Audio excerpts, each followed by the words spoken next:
Hey friends, and welcome back to my channel. My name is Wendy and I'm with Inspire Ministries, and if you have landed on today's video, you're in for a real treat.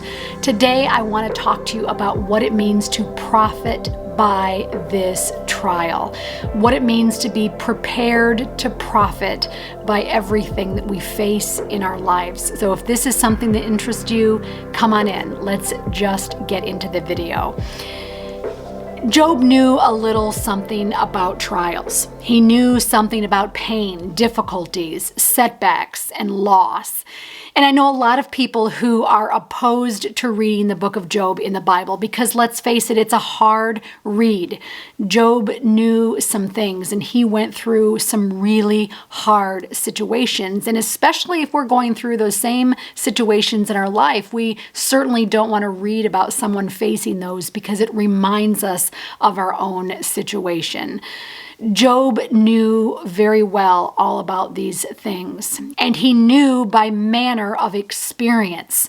He didn't just hear about these things. He didn't just tell others about the things that could happen to them. He experienced the pain in his own life, which lends him a lot more credibility than we could ever imagine.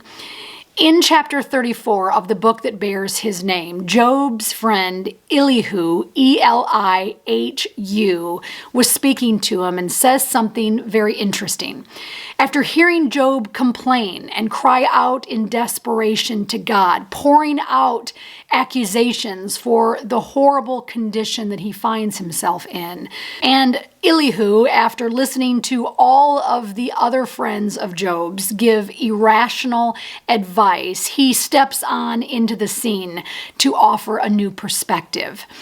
In verses 31 through 32 in chapter 34, it says this: "For has anyone said to God, I have borne chastening, I will offend no more? Teach me what I do not see. If I have done iniquity, I will do no more." And this is according to the New King James text. He is suggesting here that Job, while he may or may not be guilty of some sin, that he should openly speak to God and essentially say that I have borne these harsh things. I have been bearing hardships, but I promise that from this day forward, I will offend no more.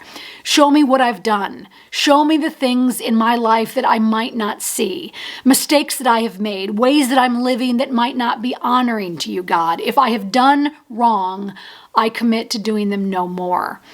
Oh, that you and I might come to that place in our lives where these words might be our words too. That which I do not see, Lord, teach me. This is specifically as it regards sin and error in our life. And this is so powerful. Why? Because it is full recognition that sin is possible within me, that I might not see the things that I'm doing wrong, and that I have reason to know so that I can be sorry for them and purge them in my life with the help of the Holy Spirit. This past weekend, I received a message from a very new, dear friend of mine. And she said right at the very start of her message to me, I hope that you will receive this in love. And to be honest with you, anytime that I read that, I'm always like, uh-oh, what's coming after me? But I read it so much differently. I read it with love, and I didn't take offense to what it was that she was saying. She really was coming from a place of wanting better and of making me better in my teaching process. You know, it made me think of something that I heard a pastor say years ago. He said this: I can either carry offense or I can carry the cross of Jesus, but I can't carry them both at the same time. One of them has to be let down. And so I chose in that moment to take the very thing within me that I wasn't aware of, the thing that I didn't see that I might be guilty of, and I took the offense that may have been in that and I laid it down.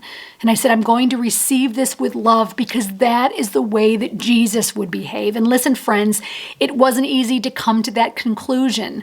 I wrestled a lot in the beginning of reading her message. But at the end of the day, I know who I serve, and I know who I love, and I know the reason why I do what I do. My commentary says that we should not complain or repine when bad things happen to us. We should not accuse God of injustice or partiality, and we should not attempt to conceal our offenses.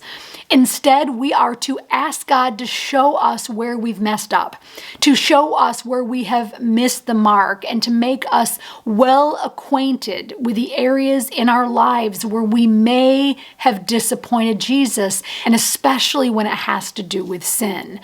Then and only then will we be in the right state of mind in which we can likely then be profited by our trial. And isn't that the whole point? To be profited by our trials, to be profited by the things that we could have originally taken offense on, to be profited by the things in us that only Jesus sees, the things that we need to make better choices about. Trials that we suffer through with a lesson in it designed to make us different and yet not observed by us, that means that they're in vain. We have reason every day to look at the trials that we're in, the temptations that are all around us, and say, am I prepared to be profited by this? You know, the word profited means this. By the Webster's dictionary definition, it means to gain an advantage or a benefit, to make a profit. So when we think of things that we suffer through, like that job loss, we can look at it and say, this job loss may have been assigned to me to humble me and to prepare me for the better things that God has in mind for my life. Will you allow yourself to be profited by that setback of a job loss? Maybe it's an illness. That illness might have been inflicted upon you to slow you down, to bring you to that place of rest that your body so needs, or your stubbornness won't allow you to do. Will you allow yourself to be profited by this temporary disability?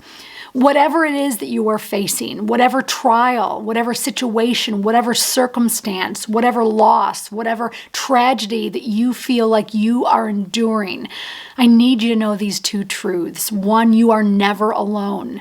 God walks with you. He just asks that you cling to Him with everything that is in you. And number two, you have an opportunity to be profited by your struggle. You have this opportunity, this invitation by Jesus to look at the very thing that you are going through, like Job, and say, you know what? I might not have seen what others see. I might not have seen the things that you need me to change in my life. So God, would you change me? Would you make me better? Would you create in me a new heart? Would you allow me to see a different perspective? And Lord willing, will you make me profit by this loss? Friend, I hope that this has given you a new challenge today. I hope that it has inspired you. I hope it has encouraged you. But more than anything, I hope that it has brought before you a challenge today to think better, to do better, and to ultimately be better. Friend, if you have liked this video, I pray that you would give it a thumbs up. Share this video with someone that you know and love. Come back to this video if you need to. Take notes on it so that you can remember this moving forward, because it is so important. Listen, we are all facing trials, whether it be now, whether it be something that we just overcame, or something that we are getting ready to go into. We all face hard circumstances in our life, and this is one of those areas that we can benefit greatly from if we just learn a different perspective. Thank you for being with me today, friends. I am already looking forward to my next video, and I pray that you have an awesome day with Jesus. Bye, friend.